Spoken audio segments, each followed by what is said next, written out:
democracy for making it possible. Our important topic today is visa liberalization with the EU, the possibility to travel to EU countries without a visa for a short stay. Our agenda is very packed, so I will be short and give the word to Salome Kandelaki on my right, who has been leading this project about visa liberalization in countries that already have it, Georgia and Moldova, and Armenia, which hopefully will soon embark on the process. And Salome will tell us a bit more about the project and what the conference is about. Thank you, Alexandra. Hello everybody, welcome to Armenia, and thanks for coming and expressing your interest in this topic. And special thanks to our partner, Stefan, who made this day. I'm Salome Kandelaki. I was managing this project. I'm from Georgian Institute of Politics. And before starting the paper presentations, it would be good to say a few words about the project itself. As Alexandra told us, the donor organization is the EU, but it was funded by the co-granting scheme of the EAP-CSF Forum, and it was co-financed by the National Endowment for Democracy. The project implementers are Georgian Institute of Politics, as I said, and our partners are from Armenia and Moldova, Analytical Center on Globalization and Regional Cooperation, and Institute on European Policies and Reforms. And Alexandra Stiegelmeier, who is the senior analyst at the European Stability Initiative, was managing the research part. She was the international consultant and provided the online consultations for the researchers, and I would like to thank her for this. So the project goal was to facilitating smooth liberalization of visa liberalization in these 3 states, and our objectives were to identify the gaps in the mobility partnership, and assess the steps of the governmental elections, how effective are their measures. Apart from this, it was very important for us to show, encourage the visibility of the EU benefits and the processes of visa liberalization in Georgia and Moldova, and to show what are the perspectives of visa-free regime in Armenia too. And the third is to encourage dialogue between EU and EAP states and share experience with Armenia. So the key activities were, the main activity was to conduct research. We developed 3 policy papers, and finally, in front of you, you see the compendium of policy papers. It is in English now, but you can see these papers in Armenian and Moldovan and Georgian languages too, and on our web pages, and it will be printed as well. Apart from this, Georgian and Moldovan researchers are going to present recommendations for Armenia to show what steps we went through and how to avoid the risks which we face currently. And moreover, for the visibility activities and for the visibility of the project findings, we are going to develop the infographics, which will be spread online, and it will be good to see the results afterwards while finishing this conference. So enjoy your presentation. Thanks for coming, and I will give the word to Alexandra back. Thank you, Salome, for explaining the project structure. Before we go on, I would just like to mention that my think tank, European Stability Initiative, has been following visa liberalization since 2008, when the EU launched the policy. And we are convinced that this is the most tangible benefit of European integration. There are 13 countries that have been offered the process so far. 8 have achieved it, among them Moldova, Georgia, and Ukraine in the eastern neighborhood. And this is really something that citizens appreciate a lot. Whether there are business people who want to do business with the EU, or students, academics, sports people, or just citizens who have relatives in EU countries or who want to do sightseeing in Paris or Rome. So I think that it's very important that Moldova and Georgia keep visa-free travel and that Armenia gets it in the near future. And now I would, Julian? Yeah. Processes are never to be foreseen. I say that the prospect of launching a visa liberalization dialogue with Armenia is certainly there. As our SEPA agreement stipulates in both the preamble and Article 15, the parties shall continue to promote the mobility of citizens through visa facilitation agreement and consider in due course that opening of a visa liberalization dialogue, provided that the conditions for well-managed and secure mobility are in place. And this objective was also included in the joint statement of member states and Eastern partners at the last Eastern Partnership Summit in November 2017, and it is, and this is important, it is part of the 20 deliverables for 2020. And we all are well aware that Armenia is doing serious work in the implementation of both the visa facilitation and the readmission agreement with the European Union.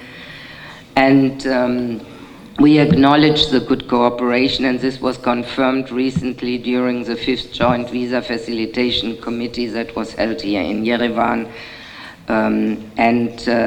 The efforts undertaken are appreciated and need naturally to be sustained in order to make this a sustainable process.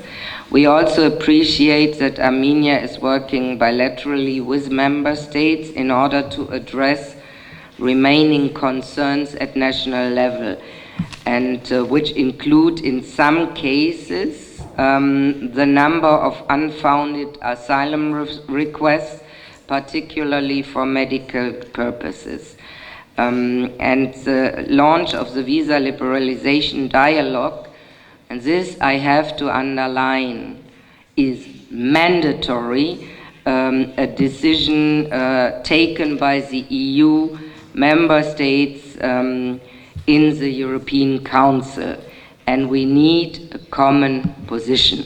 So as long as we do not have a common position of 28 member states, we have to wait and convince.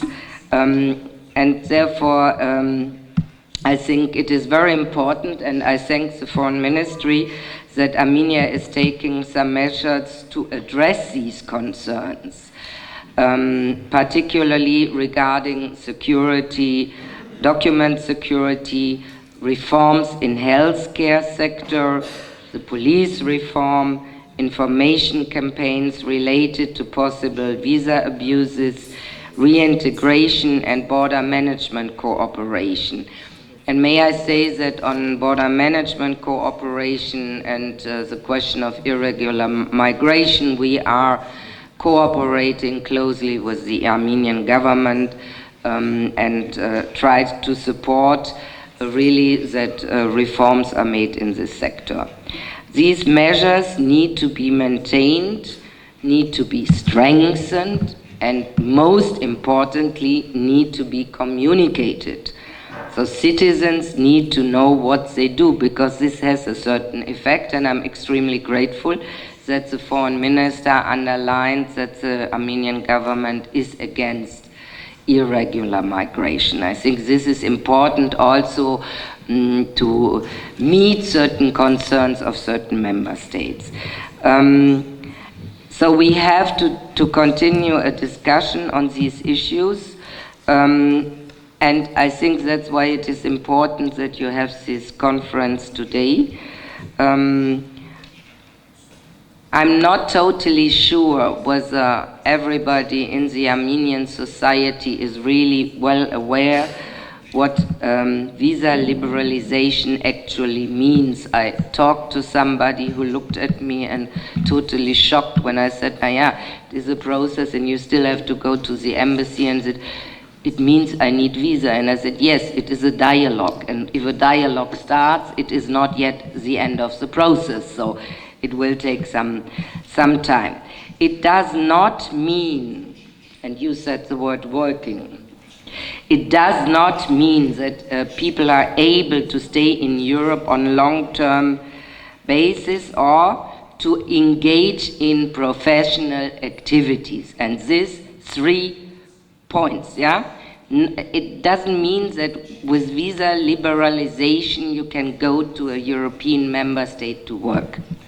So this is necessary that everybody understands it, because if we do not understand it, in the end there will be a big disappointment when we reach the point that we arrange it.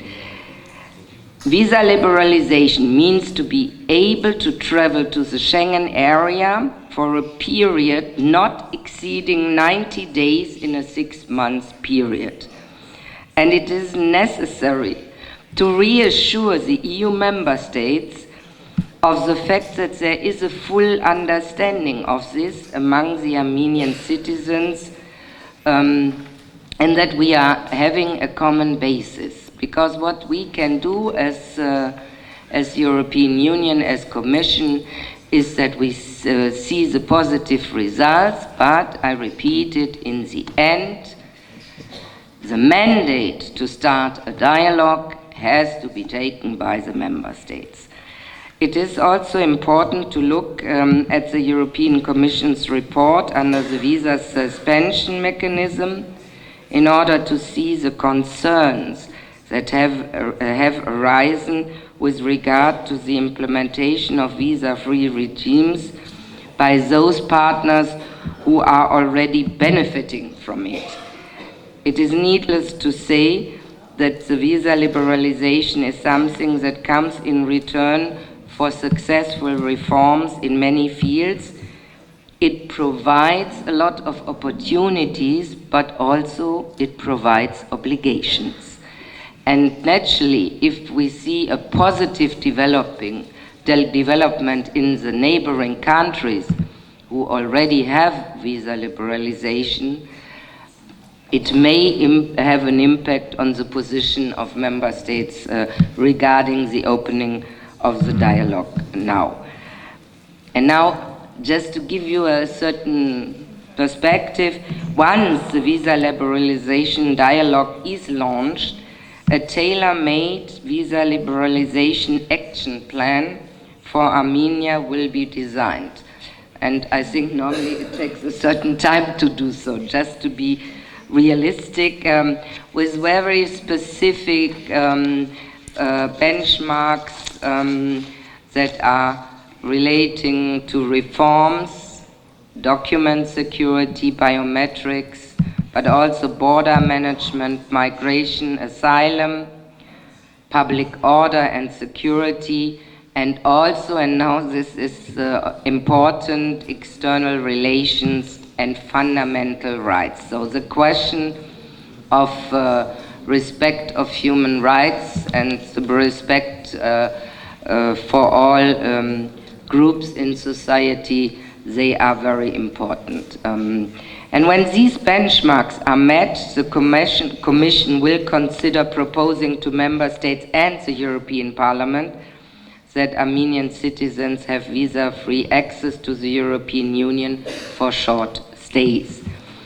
And I hope we are all aware, and your Moldovan and Georgian partners will tell you today, that the condition for visa liberalization are not technical, but they also include important institutional reforms. We stand ready, and we discussed it yesterday, to support the Armenian government in the effort to really introduce democratic reforms that are sustainable and that create sustainable democratic institutions, as the Prime Minister said yesterday. We are all very much impressed that the Armenian people succeeded in making a peaceful democratic change last year. And everybody in the European Union stands ready to support this process, and it is now time, and I think this we are doing together, to engage in deep reforms. Of the success of these reforms will then also determine the possible starting date of the visa liberalization dialogue. The EU stands ready to continue to support Armenia on its reform path, and I'm really convinced that Armenia will be able to achieve the point at which the EU member states will agree to launch this process with you. But perhaps we need a little bit time to convince one or the other. In the meantime, and this is also very important, I would encourage Armenia and the citizens to make the best use of the existing visa facilitation agreement, because it already provides a lot of opportunities in terms of mobility within the Schengen area. And especially the groups we want to support, and why we say that mobility is so important: young people, students, researchers. All these groups are covered by the visa facilitation agreement. Yes, you have to go to an embassy, but I want also defend my member states' embassies who are ready to support these exchanges. And wherever I was before, I see that member states are interested to encourage this dialogue, and that we are behind the idea to really support mobility, and we make advertisement for all our possibilities we have. And this means I encourage young people, we did it twice this week, to make use of our exchange programs like Erasmus+, which opens up Europe and the European education, and provides opportunities for researchers, for youth officers. Even we will open it, I think, soon for teachers and pupils. So these are opportunities, and as this is the biggest and most important exchange program we have within the EU, also for the EU member states, but also for our partner countries, you can be sure that member states are willing and keen to support this, and they also give the support if these long-term visas are applied. So I wish you a productive discussion. I think it is necessary also to learn from the experience of your neighbors, and I'm really hopeful that together we will at a certain moment launch this process. Thank you very much, Ambassador Victorin. Could I please ask you to stop chatting and talking, because it is very disturbing for a panel to have a general cafe house atmosphere here. If you have something to discuss with each other, maybe you can do it afterwards.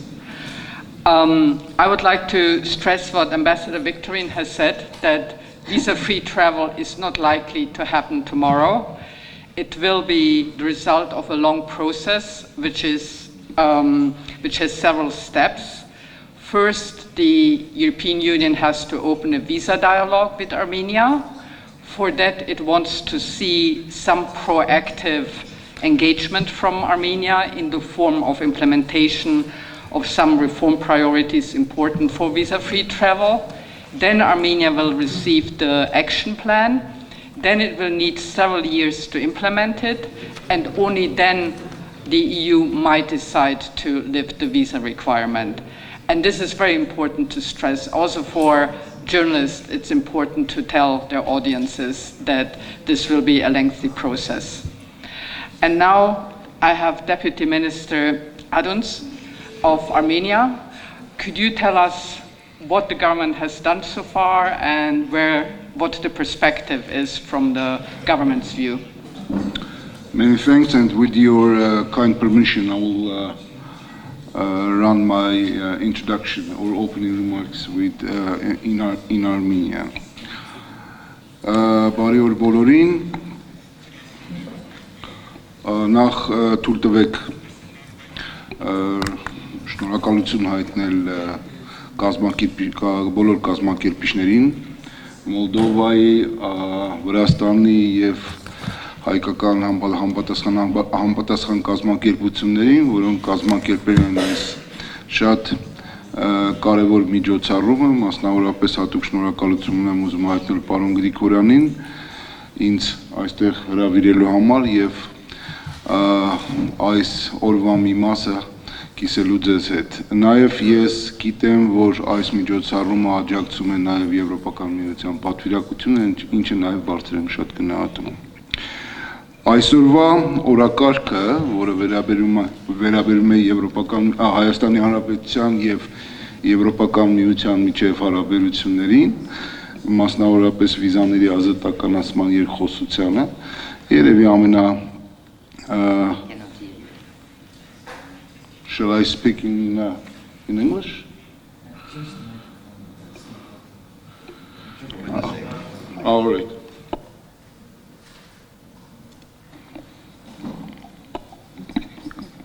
Իսկ հիմա լավ է? Okay. So after all the words of appreciations, ես պետք է նշեմ, որ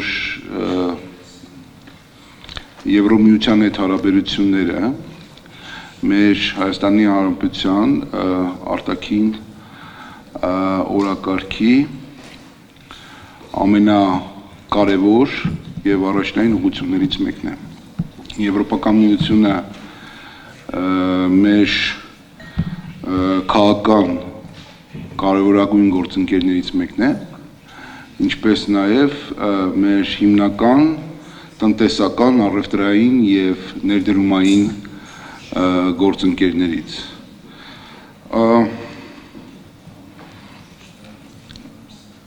Այսօրվա օրակարգը, մասնավորապես վիզաների ազատականացման երկխոսության սկիզբը, մեր երկկողմ հարաբերությունների այսօր կարևորագույն կետերից մեկն է։ Այսօր մեր երկկողմ հարաբերությունների իրավական հիմքը հանդիսանում է ՍԵՊԱ-ն, բոլորս դրա մասին գիտենք, լսել ենք եւ շատերիդ հետ միասին քննարկել ենք ՍԵՊԱ-ի գրեթե բոլոր դրույթները։ Ինչպես գիտեք, դեռ ընթանում է ՍԵՊԱ-ի վավերացման գործընթացը եւ բոլոր երկրները չէ, որ դեռ վավերացրել են ՍԵՊԱ-ն, բայց չնայած դրան 80%-ը այդ համաձայնագրի ուժի մեջ է մտել եւ իրականացվում է։ Իրականացման համար ընդունվել է Հայաստանի Հանրապետության կառավարության կողմից համապատասխան ճանապարհային քարտեզ, որտեղ շատ պարզ սևը սպիտակի վրա դրված են այն անհրաժեշտ քայլերը, որոնք պետք է իրականացնի թե կառավարությունը, թե կառավարության տարբեր նախարարություններ եւ գերատեսչություններ, եւ դեկտեմբերին կայանալիք Բրյուսելում կայանալիք Հայաստանի Հանրապետություն Եվրոպական միություն գործընկերության կոմիտեի ժամանակ կամ ընթացքում օրակարգային ամենակարևոր կետերից մեկն է լինելու, թե մինչ այսօր, մինչ դեկտեմբերի 16-ը կամ մինչև դեկտեմբերի 1-ը, ինչպես է գնահատվում այն իմպլեմենտացիոն աշխատանքները, որոնք նախատեսված են այդ ճանապարհային քարտեզով։ Ես ինչու խոսեցի սեպայի մասին, որովհետև հենց սեպայում նաև ամրագրված է վիզաների ազատականացման երկխոսությունը սկսելու պայմանավորվածությունը։ Սա նույնիսկ պայմանավորվածություն չէ, սա համատեղ պարտավորություն է, սա commitment է, թե Եվրոպական միության կողմից և թե Հայաստանի Հանրապետության կողմից։ Այո, մենք այսօր ունենք դյուրացված վիզային ռեժիմ Եվրոպական միության հետ, որը ուժի մեջ է մտել 2013-ին, անձամբ եմ մասնակցել այդ բանակցություններին, վիզաների դյուրացման և իդեպ պետք է նշեմ, որ մեր պատվիրակությունը այդ բանակցություններին այն տարիներին ղեկավարում էր այսօրվա մեր արտաքին գործերի նախարարը, մենք ստորագրեցինք և շատ արագ ուժի մեջ մտան այդ երկու պայմանագրերը, վիզաների դյուրացման մասին և ռեադմիսիայի, այսինքն հետընդունման մասին, մեկը ենթադրում է մյուսը, չի հնարավոր չի ստորագրել միայն վիզայի դյուրացում առանց հետընդունման պայմանագրի։ Հիմա, մեր իմպլեմենտացիան, որը որ ինչպես ես նշեցի, անհրաժեշտ ատրիբուտ է թե վիզաների դյուրացման համար Եվրամիության հետ կամ դյուրացված ռեժիմը պահպանելու համար Եվրոպական միության հետ և թե ապագայում ունենալ ազատական ռեժիմ, վիզային ազատական ռեժիմ Եվրամիության հետ, հետընդունման համաձայնագիրը իմպլեմենտացիան, որակյալ իմպլեմենտացիան դա անհրաժեշտ ատրիբուտ է, պարտադիր է և մեր իրականացումը ռեադմիսիայի, գոնե մեր կողմից, առնվազն մեր կողմից, դա գնահատվել է գրեթե բոլոր անդամ երկրների կողմից, ինչպես նաև Եվրոպական միության համապատասխան ինստիտուտների կողմից, որպես բավականին դրական, բավականին բարձրորակ։ Ես չեմ ուզում այստեղ գնահատել, թե ինչպես են Եվրոպական միության անդամ երկրները իրականացնում վիզային դյուրացված ռեժիմը, իսկապես գտնում եմ, որ դա այդքան էլ կոռեկտ չի այսօր անել, բայց մեկ բան չեմ կարող չնշել և կլինեմ շատ անկեղծ, նույնիսկ իմ շատ լավ ընկեր և իմ գործընկերոջ ներկայության պայմաններում, որ այնուամենայնիվ կան բավականին բողոքներ մեր քաղաքացիներից, այս կամ այն դեսպանությունում վիզա ստանալիս կամ չստանալիս և որքանով այդ ամենը համապատասխանում է այն տրամաբանությանը և փիլիսոփայությանը, որը որ մենք բանակցել և ստորագրել ենք Եվրոպական միության հետ։ Մենք անմիջապես, ես նկատի ունեմ արտգործնախարարությունը իր հյուպատոսական ծառայությունով, անմիջապես կապի մեջ ենք մտնում այս կամ այն դեսպանության հետ և կարգավորում ենք խնդիրները, բայց այնուամենայնիվ ուզում ենք բացառել նմանատիպ զարգացումներ։ Վերադառնալով վիզայի ազատականացման համար անհրաժեշտ երկխոսությանը, մասնավորապես երբ ենք սկսելու։ Այստեղ անմիջապես պետք է ուզում եմ նշել և բարձր գնահատել Եվրամիության ինստիտուտների, մասնավորապես Եվրահանձնաժողովի գնահատականը, որը որ բավականին դրական է և որը որ պատրաստ է աջակցել և բարձրաձայնվել է դրա մասին, աջակցել, որպեսզի այդ երկխոսությունը սկսվի։ Բայց բոլորս գիտենք և ինչպես տիկին դեսպանը նշեց, որ Եվրամիությունը դա իր 28 կամ արդեն շուտով 27 անդամ երկրների կողմից ղեկավարվող մի կազմակերպություն է։ Still 28, probably will face with some changes, Ambassador, but...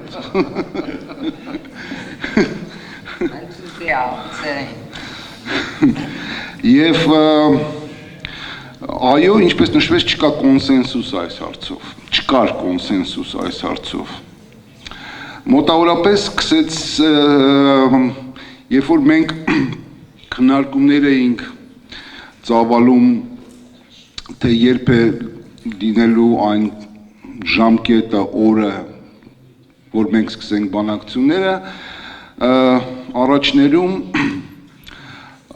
պատասխանը հետևյալն էր, մի հատ եկեք գնահատենք, թե ինչպես է իրականացում ազատականացված վիզային ռեժիմը այն երկրների հետ, որոնց հետ մենք վերջերս սկսեցինք, նույնպես չեմ ուզում նշել որևէ երկիր, եւ դա կոռեկտ չեմ համարում, այնուհետև կսկսենք գնահատել ձեզ հետ հնարավոր հեռանկարները, դրա հետ մենք սկզբունքորեն չհամաձայնվեցինք այդ մոտեցման հետ եւ որևէ ձևով չուզեցինք, որպեսզի մեր երկկողմ օրակարգի մասնավորապես այս կարևոր հարցը պայմանավորված լինի այս կամ այն երկրի հետ կամ այս կամ այն տարածաշրջանային զարգացման հետ։ Բացարձակ դրա հետ համաձայն չենք։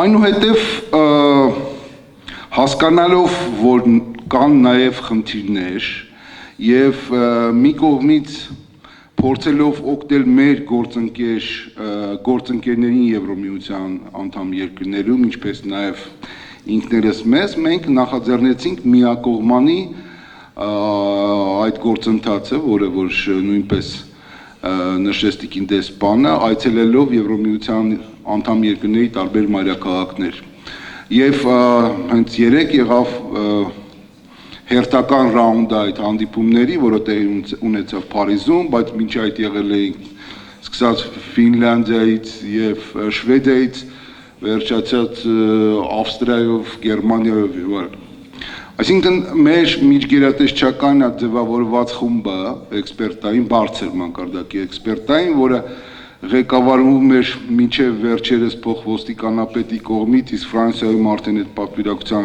պատվիրակությունը կամ այդ խումբը ղեկավարեց մեր միգրացիոն ծառայության պետը, որի կազմում են արտգործնախարարության ներկայացուցիչները, միգրացիոն ծառայության ներկայացուցիչները, ոստիկանության ներկայացուցիչները այցելում են եւ հանդիպում են իրենց գործընկերների հետ եւ տեղում քննարկում այն դժվար հարցերը, որոնք ոչ թույլ չեն տալիս այս կամ այն երկրին հենց այսօր, հենց այս ժամին տալ դրական պատասխան կամ արձագանք վիզաների ազատականացման երկխոսությունը սկսելու համար։ Նորից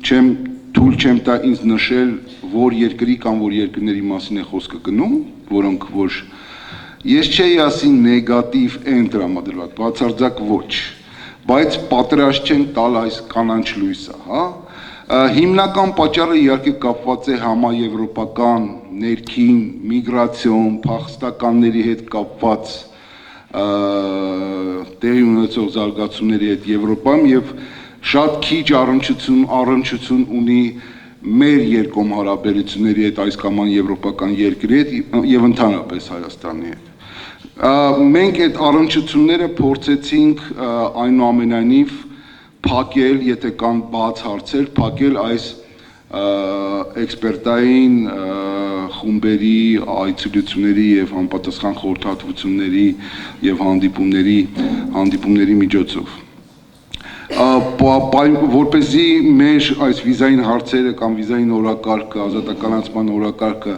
պայմանավորված կամ կապված լինի արդեն այդ ռեժիմը ստացած երկրների հետ, դա էլ բացառեցինք եւ կարծես թե այդ գործոնն էլ այլևս չի խանգարում, բայց այնուամենայնիվ Եվրոպական միությունը եւ շատ անգամ, սա առաջին անգամ չէ, որ ես այս օրակարգը քննարկում եմ քաղաքացիական հասարակության ներկայացուցիչների հետ եւ միշտ այդ հարցը, բայց երբ ենք ունենալու մենք այդ ազատականացված ռեժիմը, ես պատասխանս մեկն է եւ վերջերս խորհրդարանում եղավ, ես պատրաստ կլինեմ մոտավորապես մատնանշել, թե երբ կունենանք եւ այն օրը, երբ սկսենք բանակցությունները կամ երկխոսությունը այդ հարցով։ Հիմա երկխոսությունը սկսելուն պես սա տևական գործընթաց է իհարկե, ես չէի ասի, որ դա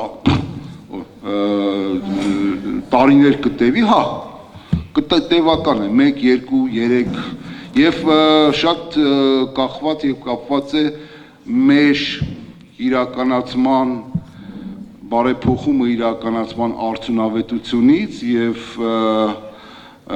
իհարկե անշուշտ է մեր մեր կարգապահությունից։ Երբ որ ես ասում եմ կարգապահություն, ես նկատում եմ ոչ միայն այդ բարեփոխումների իրականացման համար անհրաժեշտ կարգապահությունը, բայց ինչպես նաև նկատի ունեմ մեր քաղաքացիների կարգապահությունը, որոնք այցելում են այս կամ այն եվրոպական երկիր։ Այս միանշանակ կարող եմ ասել, որ այսօր ունենալով բավականին հարուստ եւ դիվերսիֆիկացված օրակարգ Եվրոպական միության հետ, լինելով շատ սերտ փոխգործակցության մեջ, իսկ փոխգործակցությունը վերաբերում է թե քաղաքական մասին երկխոսության, թե մարդու իրավունքների ժողովրդավարությանը եւ անվտանգությանը, եւ թե տարբեր ճյուղային կամ սեկտորալ, այսպես ասած, համագործակցություններին սկսած կրթությունից վերջացած բնապահպանությունով մեջտեղները առևտուրն ու տնտեսությունն ու ֆինանսները, այսինքն այս օրակարգը իր կոնտենտով եւ իր իրականացման, իրագործման բարձր կարգապահությամբ եւ արդյունավետությամբ պահանջում է, թելադրում է, որ մենք այսօր ունենանք այնուամենայնիվ ավելի ազատ, այսինքն ազատականացված վիզային ռեժիմ, որպեսզի մեր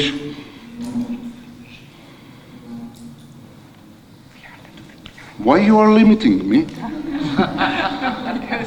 Because what? I'm very afraid that the time is running. We are not sponsors of this event, but just 2 minutes, I'm joking.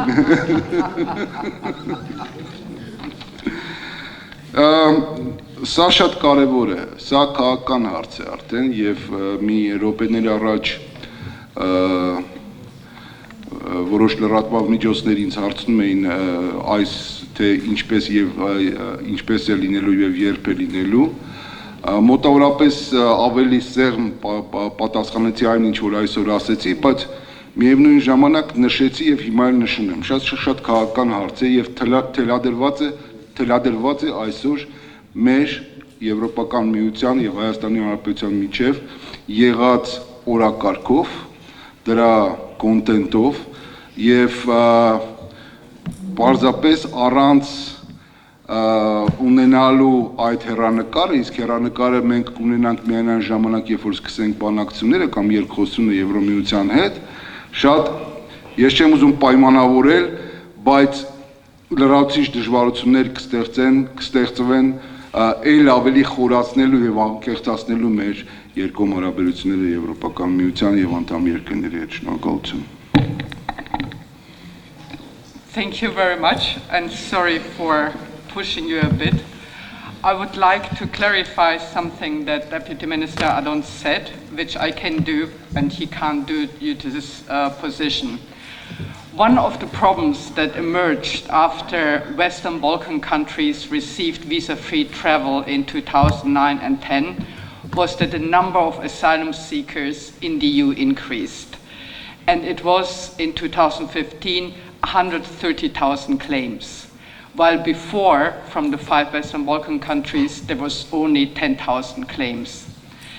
And people go to the EU, it is often poor people, to basically take advantage of long asylum procedures. Because during this time, you're entitled to benefits. You get housing, you get food, you get clothes, you get cash allowances, and you get free medical care. Today, France is one of the most effective countries.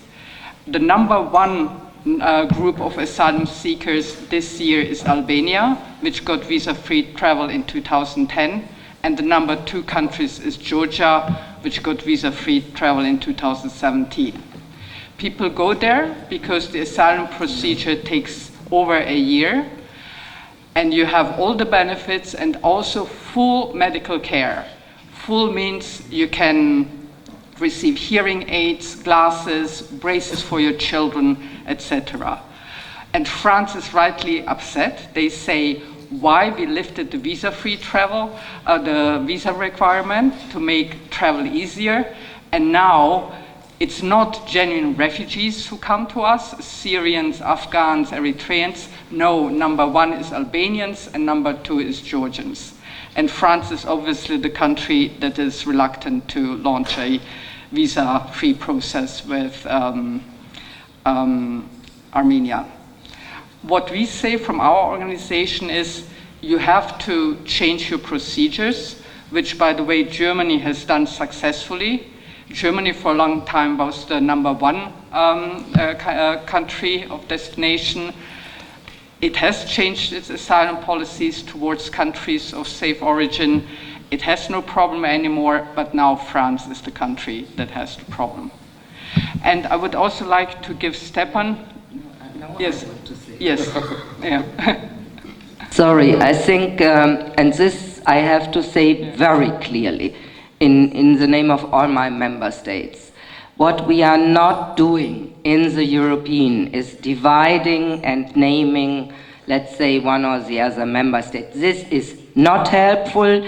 There are several who have certain concerns. So I would really refrain from, let's say, taking out one, because then you are even making the whole process much more difficult. The principle in the European Union is that we need consensus.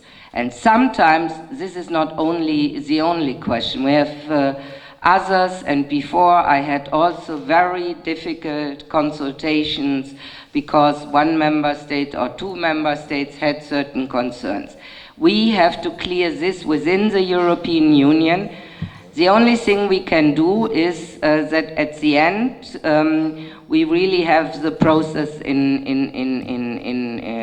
the council, but really also for the media here, if you spread this, you are spoiling your own chances. Thank you, Ambassador. Yes. Ես ուղղակի շատ կարճ արձագանքեմ, ես երազում եի, որ այս ձևի դիսկուրսը լինի Եվրամիություն Հայաստանի միջև, երազում եի, քանի որ շատ կարևոր է անկեղծ խոսել, անկեղծ կիսվել, տիկին դեսպանին պետք է ասել, ես իմ ներածության խոսքում, երբ որ ասեցի աշխատել, ես նկատի չունեմ աշխատել Եվրոպայում, ես նկատի ունել համագործակցել, մտնել Եվրոպա, վերադառնալ, այդ ճշտում անեմ, որ ճիշտ չհասկանաք, որ մենք նաև մտածում ենք, որ ազատ վիզան տալիս է նաև աշխատանքի իրավունք, մենք գիտենք դա, մենք պրոֆեսիոնալ ենք, բայց ես ուզում եմ արձագանքել մեկ հարցի, հարգելի Անդրեա, հարգելի դեսպան, թողնենք հիմա վիզա լիբերալիզացիայի պերսպեկտիվան, հեռանկարը, մոռացանք, մենք գտնվում ենք վիզա ֆասիլիտեյշնի մեջ, հարգում ենք, շնորհակալ ենք ձեզ բոլորին, բայց զարմանալի տենդենս է վերջի ժամանակներս, երբ որ մարդկանց ովքեր տասնյակ անգամ, ոչ թե 5 անգամ, ասենք 55 անգամ մարդը եղել է Եվրոպայում, ստացել է Շենգեն վիզան, ու մեկը ստեղ նստած է, մի մարդ ստեղ նստած է, 55 անգամ Եվրոպայում եղել է, անձամբ ես հաշվել եմ, ստացել է 1, 2, 3 տարվա մուլտի վիզան, այո, մտնում է, ավարտում է ասենք 3 տարվա վիզան, չէ պարզ է, մտնում է հերթական հրավերունի, մտնում է մի մյուս հյուպատոսություն մեր եվրոպացիների, տալիս են 3 օրվա վիզա, ես ինչ եմ ուզում ասել, մենք անպայման տիկին դեսպան, պետք է տարանջատենք այն մարդկանց, ովքեր ունեն դրական քեյսեր, դրական, գնացել են, եկել են, տարանջատել այդ ընդհանուր ճիշտ ձեր կողմից ճիշտ նստված պրոբլեմներից։ Մարդը գնացել է, ձեզ հարգում է, սիրում է, վերադարձել է, ես մի գաղտնիք ձեզ բացեմ։ Ես Եվրոպայում կյանքում սխալ փողոց չեմ անցնում։ Երևանում մեկ սխալ եմ անցնում։ Բայց այդտեղ կյանքում ես ուզում եմ, որ այդ կարգապահությունը ձեզ մոտ պահպանվի։ Ու դուք մեզ հարգում եք, շնորհակալություն, բայց ինչի է կապված, որ վերջի ժամանակներս դա մոտավորապես կես տարվա պատմություն է։ Մենք Լարիսա Մինասյանի մի քանի ձևի հարցերը ուսումնասիրել ենք, փորձել ենք գրել, աջակցել եւ այլ, բայց մենք զարմացած ենք, մարդը բազմակի անգամ մտել է, դուք հարգում եք կյանքում չի խախտել ոչ մի բան, ու նոր կոնսուլի մոտ մտնում այդ կոնսուլը ոչ թե չի ուզում 1 տարվանը տալ կամ 2 տարվանը, 4 օրվանը չի ուզում տալ։ Ինք ասում է 3 օր է ձեզ հրավիրեցի։ Այդ 3 օրը դուք կստանաք։ Ես զարմացած եմ, քանի որ այդ փոխադարձ, ես պարոն Ադոնցի հետ համաձայն եմ, այդ փոխադարձ պետք է լինի։ Այն մարդիկ, ովքեր ճիշտ են պահում իրանց, խելոք են, ազնիվ են, ձեզ սիրում են, համագործակցում են ու ոչ մի բան չեն խախտե։ Ու եթե լիներ 1-2 օրինակ, ես ձեզ չէի անհանգստացնի։ Մենք մենակ ֆիքսեցինք այս վերջի կես տարվա մեջ 129 դեպք, կարող եմ ցուցակը տալ, դրա մեջ հայտնի դեմքեր, հայտնի կազմակերպությունների, ում դուք հրավիրում եք։ Գիտեք, գոնե դուք չի հրավիրեիք, հասկացա, կներեք։ Այդ ասեցի, այդ ինֆորմացիան ուղղակի ուզում եմ ասել, իմ ելույթի ժամանակ ասեմ, բայց այդ մասը շատ կարևոր է հիմա ասել, որ դուք լսեք։ Այդ նյուանսները կամ դժվարանում եմ ասել ինչի հետ է կապված։ Դժվարանում եմ, դուք ավելի լավ գիտեք, այդ ձեր ֆունկցիան է, մենք չենք մտնում, ուղղակի մենք ասում ենք, որ դա կա։ We offer opportunities and we give, let's say, this 90 days for a longer period. Yes, if people have regular contacts or they are researchers or they are having joint business communication. You see, I was here 10 years ago as German ambassador, so right now I can always say you have to address on this issue the member states, because this is not my task to answer, but I can tell you I was in the situation. I saw the queues before the embassy. Then I hear, why don't you take more consular people? It is simply in some of our countries difficult because we also have restrictions. We have space restrictions very practically, but we tried always to be forthcoming. We expect on the other side the respect towards and now I really speak for all these consular officers who get the people. I can understand that they are frustrated. Sometimes they are unpolite. I have seen, I can tell you also, endless stories where I stood behind the cupboard and they couldn't see me, how people treat the consular officers. And then it is difficult to get them really to be positively engaged. I had somebody who was an important personality and who wanted to have a visa for his wife, and we said, where is your wife? She is at the Lake Sevan, and we said, yes, but she has to come personally. So you see, on both sides there is frustration, and it is understandable. I think only if we try to find a positive way. And we have a consular working group with the member states here and try to support it. But please don't only simply blame the consular sections of the embassies of the EU member states. We have a Schengen Codex, and we had situations where people, there's also this visa shopping, who is easier to access, where it is easier. So then there are certain restrictions. So I'm very much to get it. Believe me, we are interested and we want to have this step done, only that I want to be realistic to say it takes time, and we need to convince every of the still 28 member states to agree with us. So I hope we can progress fast. I hope that there is a positive result of the visits you had to the member states. In the last committee we see the progress, yeah? But in every country you have black sheep, also in ours. So, and that's so important, that's why I say the fact that we see that the government and the foreign minister was really outspoken against, let's say, violations of the regulation, this is good. It supports us and it helps us. And I'm convinced that my colleagues will try their very best. There are naturally ideas to open visa centers in the regions. These are things, this is also a question of the possibilities and the willingness and the financial capacities of every member state. It is a question to open joint visa centers. So I think there is a willingness both on the side of the member states but also on the side of the Commission to progress and really to support the ones who want to do trips to European states. We are for mobility and we are for openness. However, you are naturally right, the burden many of the member states had with the migration crisis has an impact. Thank you very much. What I could add to that, the problems described have happened in every country that had visa facilitation.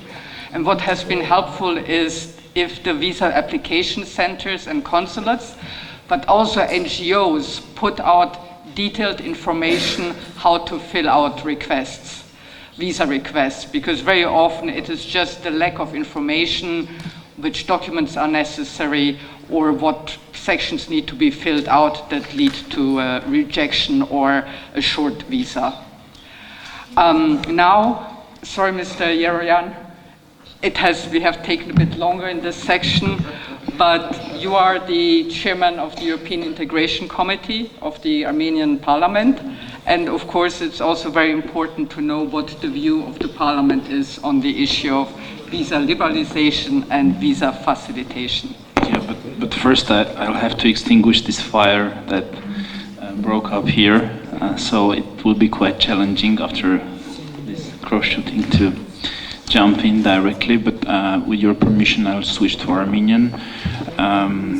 Շնորհակալություն կազմակերպիչներին. Yeah, are you ready with the headphones?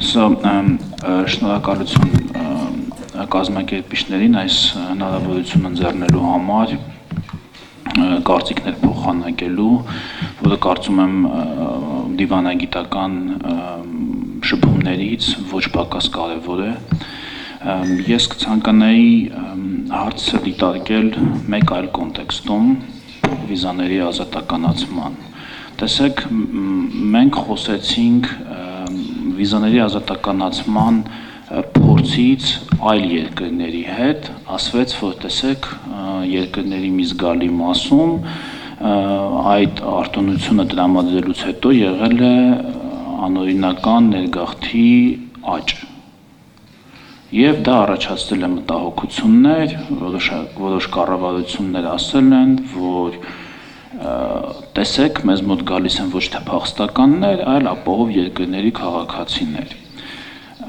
Այստեղից ինձ մոտ ծագում է հարց, իսկ ինչի համար է վիզաների ազատականացումը ընդհանրապես։ Եկեք վերադառնանք սկզբնական հարցին։ Ինչու է Եվրամիությունը կամ որևէ երկիր, ինչպես օրինակ Հայաստանը, միակողմանիորեն բացել սահմանները Եվրամիության քաղաքացիների առաջ, կամ ինչու է Եվրամիությունը դա անում այլ երկրների առաջ։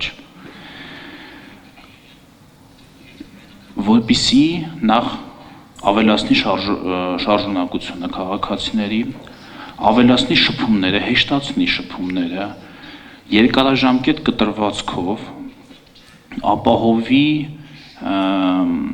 մարդա people to people, ոնց որ ասում են, մարդուց մարդ երկխոսությունը, մոտեցնի հասարակությունները իրար, ընդլայնի եվրոպական միության ազդեցությունը տարածաշրջանում, ընդլայնի այդ ազդեցությունը, ինչը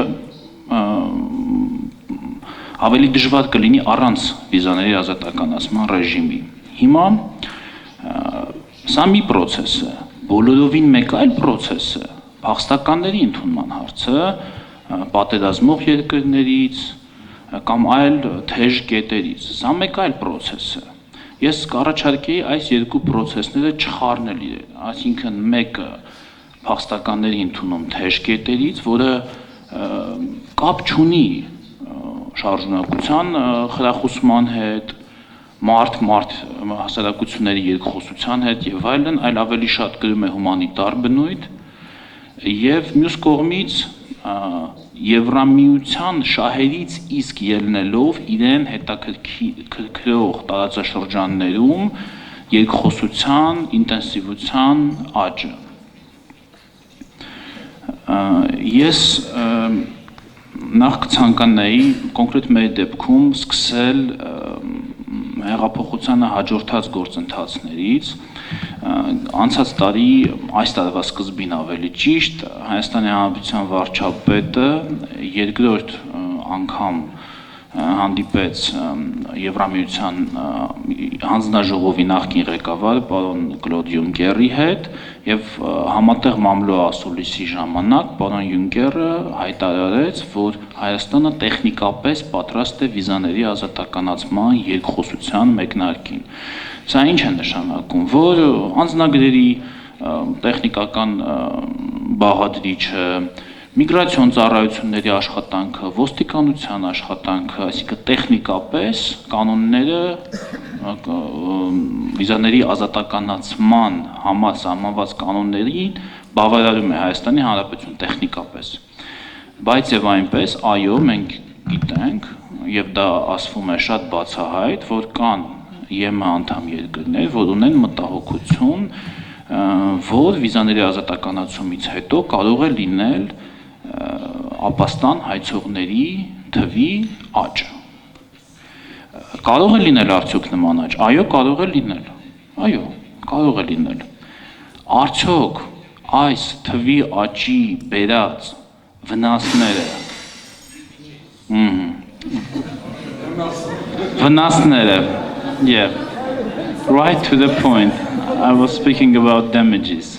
Վնասները, այո, համեմատելի են այն օգուտների հետ, որ կքաղեն երկու կողմերը։ Ես բերեմ մի քանի թվեր, թեև տեսնում եմ, որ տիկին Ստիգլմայերի սեղանին այլ թվեր են դրված, բայց տոկոսները նույնն են, բացարձակ թվերն են, փոքր-ինչ տարբեր, ես սա վերցրել եմ Եվրոստատից։ Տեսեք, 2017 թվականին առաջին անգամ Եվրամիությունից ապաստան հայցողների թիվը Հայաստանից եղել է 6875 Եվրոստատի տվյալներով։ 2018 թվականին այդ թիվը կրճատվել է 30%-ով եւ հասել է 4815-ի։ 4815-ի։ Մենք սպասում ենք այս տարվա տվյալներին եւ եթե այս տարի էլ մենք գրանցենք նման դինամիկա, այսինքն 30, միգուցե 40%-ի նվազում, կարող ենք փաստել, որ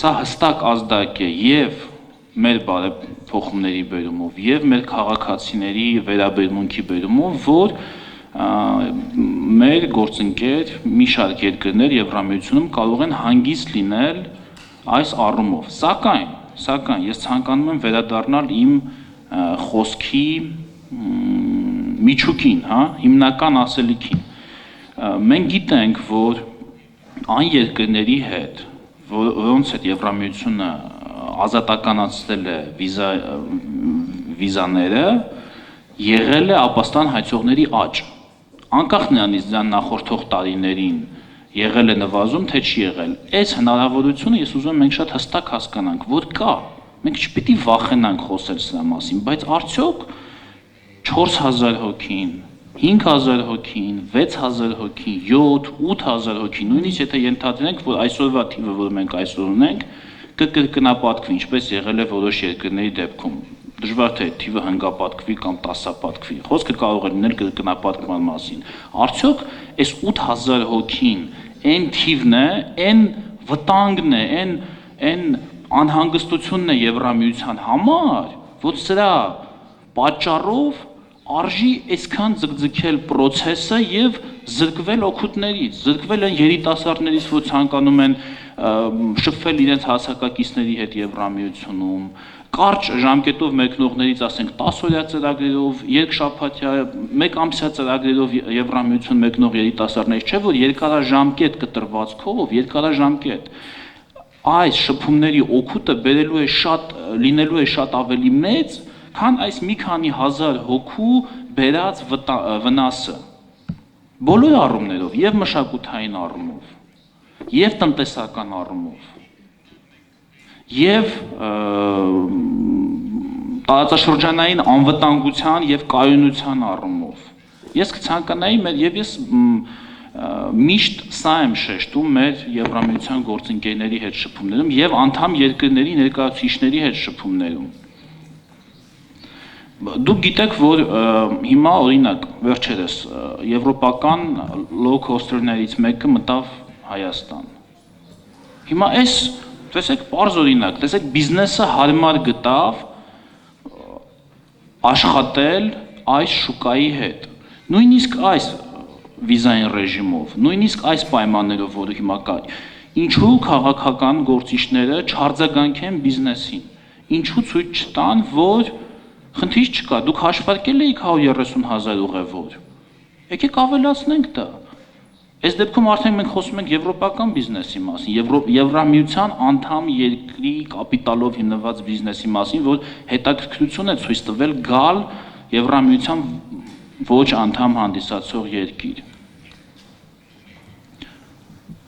Եվս մի հարց։ Դուք գիտեք, որ այսօր չէ, վերջին 15 տարիների ընթացքում մեծ ընդլայնումից հետո 2004 թվականի եւ 2007 թվականի ընդլայնումից հետո Եվրամիությունում այս խոսակցություններն են ծավալվում աշխատանքային օրինական աշխատանքային միգրացիայի մասին Եվրամիության մի մասից Եվրամիության մյուս մասը։ Դուք գիտեք այս խոսակցությունների մասին, սա նույնիսկ ակադեմիական գրականության մեջ է արդեն մտել, քաղաքական դիսկուրս է մտել, շատ թեժ քննարկվում է, թե ինչպես կլինի այսպես, որ Եվրամիության մի մասից մարդիկ կարող են շարժվել մեկ այլ մասը, աշխատել, գիտեք, թե ինչ նույնիսկ քաղաքական խնդիրներ սա հարուցեց Եվրամիությունում։ Եվ իմ կարծիքով հիմա եկել է պատասխանը, որ վերջի վերջո Եվրամիությունը տա այս հարցի պատասխանը, լավ դա պրոբլեմ է, թե չէ։ Մարդկանց ազատ տեղաշարժը ընդհանրապես խնդիր է, թե չէ։ Մենք ինչպիսի Եվրամիություն ենք, դուք Եվրամիությունը, ինչպիսի Եվրամիություն է ուզում տեսնել։ Ընդլայնվող, բաց, աշխարհի առաջ բաց համակարգ, թե ինքն իր մեջ փակված, ինքն իր մեջ ներքաշվող համակարգ։ Այս հարցի պատասխանից կախված կլինի մեզ հետ վիզաների ազատականացման երկխոսության մեկնարկի մասին հետագա ընթացքը։ Իմ կարծիքով, եթե Եվրամիությունը Yes, I can. Again, requirement. Եթե մենք just 1 or 2 minutes.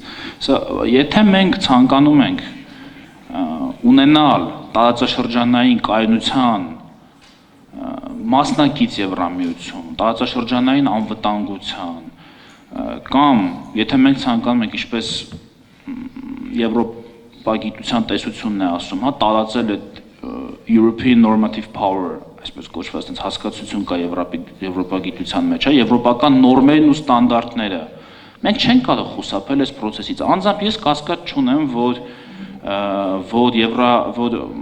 վիզաների ազատականացման երկխոսության մեկնարկից հետո մի քանի տարում վիզաները ազատականացվելու են։ Ես որևէ կասկած չունեմ։ Հարցն է, թե երբ կսկսվի այդ ազատականացման երկխոսությունը։ Ես հույս ունեմ, որ եթե մենք այս տեմպով շարունակենք աշխատել մտահոգություններ ունեցող այս պայծությամբ 1-2 երկրների հետ, եւ եթե մեզ հաջողվի իրենց համոզել, որ այս ռեժիմից եկած օգուտները կլինեն շատ ավելի, քան հնարավոր վտանգները կամ վնասները, մենք դրան կարող ենք հասնել, ազատականացումը կարող ենք սկսել նույնիսկ հաջորդ տարի։ Սա լրիվ ռեալիստական է ինձ համար։ Շնորհակալություն։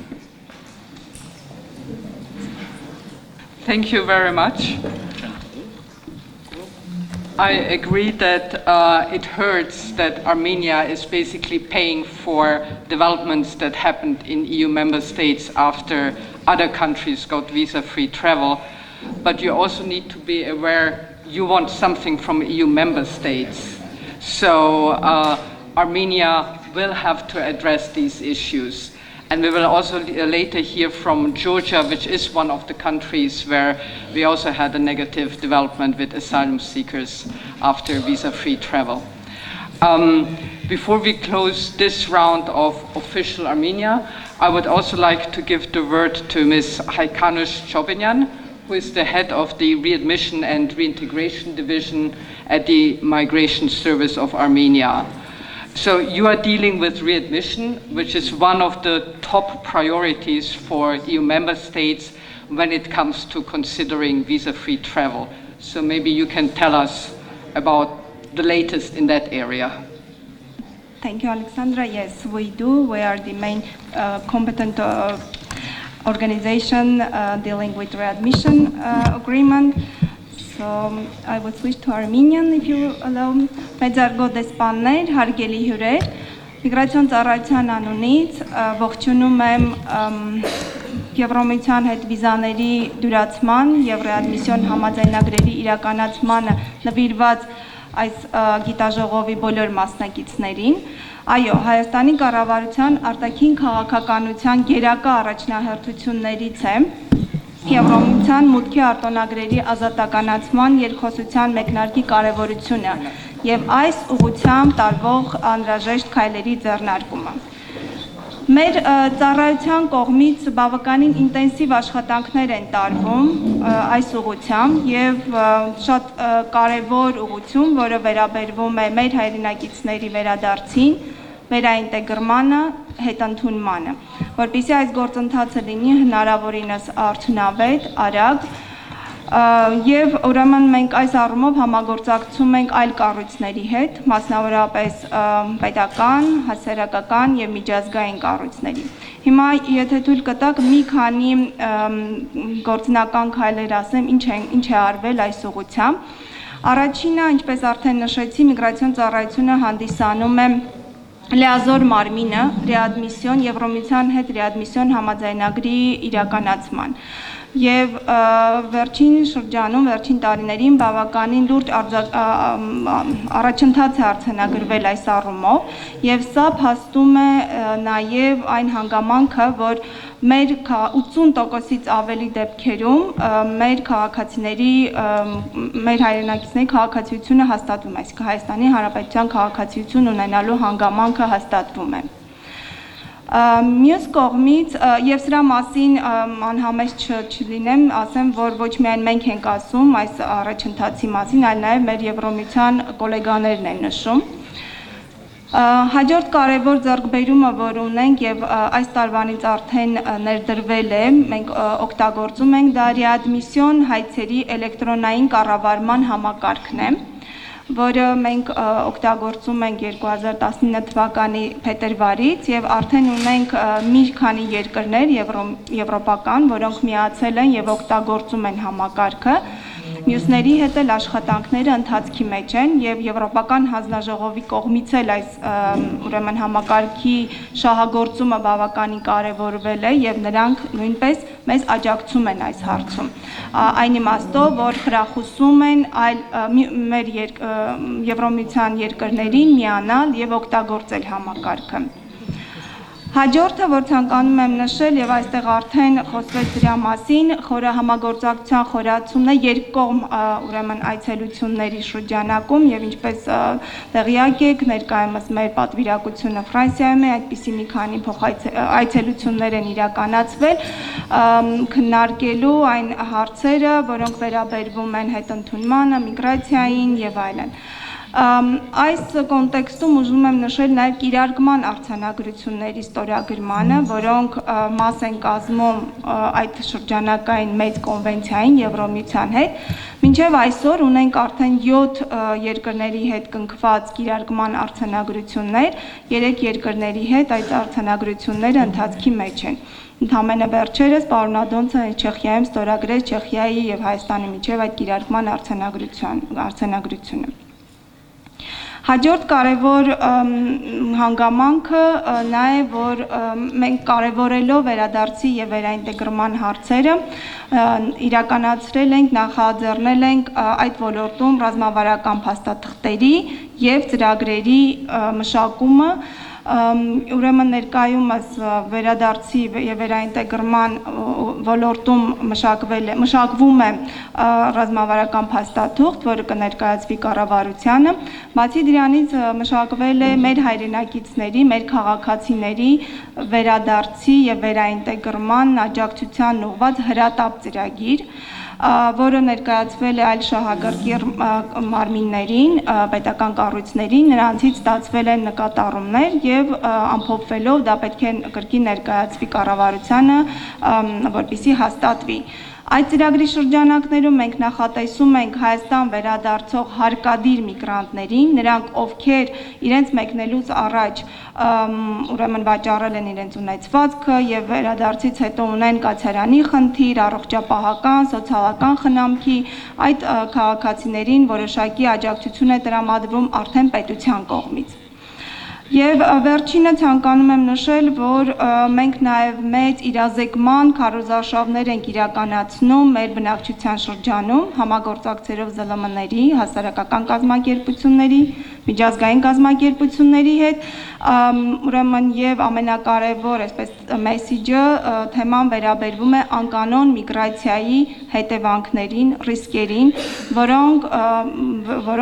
որոնց կարող են ուրեմն բախվել մեր քաղաքացիները, այստեղ արդեն նշվեց դրա մասին, նրանք ովքեր անկանոն կարգավիճակում կհայտնվեն եվրոպական երկրներում։ Բավականին մեծ աշխատանք է տարվում այս ուղղությամբ, այս կարևոր իրազեկման ուրեմն կոմպոնենտը ներառված է նաև ՍԵՊԱ-ի համաձայնագրում, մենք հանձնառություն ունենք եւ մենք բավականին ակտիվ այս ուղղությամբ աշխատում ենք։ Եվ վերջում, եզրափակելով իմ խոսքը, ուզում եմ շնորհակալություն հայտնել գլոբալիզացիայի եւ տարածաշրջանային համագործակցության վերլուծական կենտրոնին, դեմս պարոն Գրիգորյանին, մեր շարունակական եւ արդյունավետ համագործակցության համար։ Արդեն մի քանի տարի շարունակ մենք համագործակցում ենք մասնավորապես ռեադմիսիոն համաձայնագրի իրականացման մոնիտորինգի շրջանակներում եւ պետք է նշեմ, որ ըստ էության սա միակ կենտրոնն է, կազմակերպությունն է հասարակությունից, որ այս հարցերի մեջ ընդգրկված է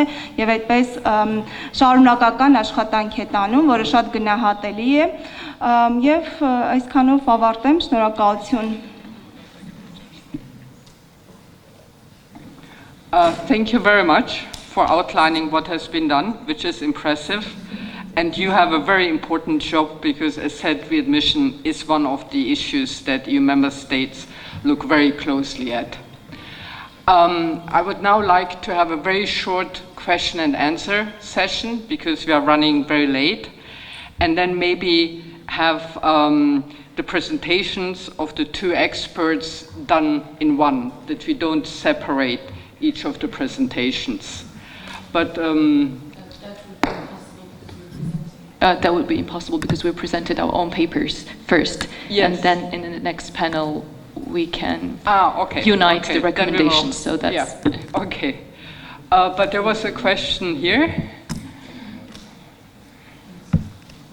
Thank you so much. It's not more of a question, but a brief comment, if I may. So there was a very long talk about visa liberalization and kind of links to politics and democratization process. I'd like to outline that while granting visa liberalization to Ukraine, Georgia, Moldova, I think it was closely linked to the geopolitical situation, given that the European Union wanted to show some kind of let's say, involvement and engagement and support to the countries, given Russia's policy. I'm talking about Russia's policy towards Ukraine and Crimea issue. Like back in 2008, we have seen that after Georgia war, precisely in 2009, Eastern Partnership policy was launched. So this is closely linked with geopolitics as well. And I mean, Armenia, in the meantime, joined the Eurasian Economic Union. I think that's an important point. But if I may add two quick comments as well. We are now talking about short-term, like a visa liberalization issue, but I wanted to stress that for Armenian citizens, there is another big problem which is closely linked to the residence permit. I mean, for certain countries which don't have diplomatic representation in this country, like Sweden, like Belgium, so Armenian citizens are obliged to go to another country, which is Russia in this particular instance, for Sweden, for Belgium, which causes huge troubles. I mean, I would really like to see some sort of technical solution to this problem so that we don't have to travel. I mean, I myself, I had to travel to Moscow to get residence permit for Sweden, for Belgium. So that's a very big issue. And then I want to offer some advice concerning Erasmus program. I mean, Madam Ambassador talked about the very benefits that Erasmus program offers. And of course, I myself was an Erasmus student, so yes, it offers. But then also for this Erasmus Plus, Erasmus new opportunities like for traineeship and whatsoever, I can discuss it later, but there needs to take place some technical changes because it doesn't allow individuals to gain much benefit in terms of, let's say, holding traineeships in the European Union. So that's it probably as for now, just because the time is short. Thank you. Thank you very much. Next month, a delegation from Armenia will come to Brussels and speak to many people. So they could also go, we could go, I mean, Stepan will be part of it, to the DG for Education, which runs Erasmus, and maybe bring up these technical problems. And also for the suggestions for resident permits, I mean, you would have to speak to Sweden and Belgium and maybe send them a letter and ask whether they could not. They could also authorize maybe consulates here to issue residence permits on their behalf. Just to clarify, so let the countries, I mean, I know that it's a national responsibility, so residence permit issue is absolutely different, so the procedure is different. But my point will be not to take this like a right from the nation states, no. It's just about collecting biometric data. So for that, just we travel for that. So let them issue the residence permit, but at least collect fingerprints and take photo, like in this country, in the framework of a consulate. I don't know. It's up to them to find a solution, I guess. I'm not quite sure how kind of technical details. Okay, thank you very much. Yes. Okay. Okay, so I've been just told that we should move the question and answer session right to the end and to give the word to the experts from Georgia and Moldova, who will now brief us on their experience with visa-free travel. Moldova has had it since 2014, Georgia since March 2017. And we will start with Tatya Dolidze. She's the affiliated researcher with the Georgian Institute of Politics. And you've written a very excellent paper. Thank you. It's great that you will share your findings with the audience here. Thank you so much. Good afternoon, or already I think it's evening because we're so much behind the schedule. Well, first of all, thank you all for coming, and I think it's great to see all of you, so much of you proponents of European Armenia, so to speak. So we had here two state representatives speaking, and they mentioned they don't want actually Armenia be discussed somehow in connection with those countries who already got the visa-free travel. And of course, I understand this point, and we are not here to preach you in any way because we have our own problems, and actually many of them. But it's smart to press it again. Yeah, I think it's smart to learn from the mistake of others. So basically that is why I think it's important to share with you our positive and negative experience, and maybe you will find something useful for yourself as well. Basically, today I will be speaking about the post-visa-free situation because this is our current state of affairs in Georgia. So I'll concentrate on the main problems because I want to encourage you to read the whole paper rather than just listen to me. And then I'll summarize key findings, both observations and assumptions. I'll assess some of the measures taken by both the European and our government side, and then maybe come up with some recommendations. So let's begin with the main problems and let's categorize them into three parts. So the first one would be about the bogus asylum seekers. I'll explain the term later on once I will be presenting the paper. And second one is undocumented migrants. So I'll be here speaking about those refused entry at the external borders, but also those illegally staying in the Schengen Plus zone. And the third one would be the organized crime groups. And this would involve the petty crimes involving the asylum seekers, but also the felonies that are managed by thieves in law. I think in Armenian society, I don't need to explain much what a thief in law is. And let's begin with the key findings. So the first one about the bogus asylum seekers. So the interesting thing about what happened after visa was waived, actually we can say that the visa waiver doubled the number of asylum seekers to the Schengen Plus zone. So here you can see the numbers. In 2016 we had only 8,700 asylum seekers, which increased to 19,730 by 2018. So that puts Georgia on the list of 10, top 10 countries of origin of the asylum seekers in the Schengen Plus zone. And you don't see here the monthly data, but trust me, so basically if you look at the dynamics, every month they were lodging more and more applications every month until it reached actually its peak and record high in January 2019. Here you can see the number. It's 2,365 in only January, actually.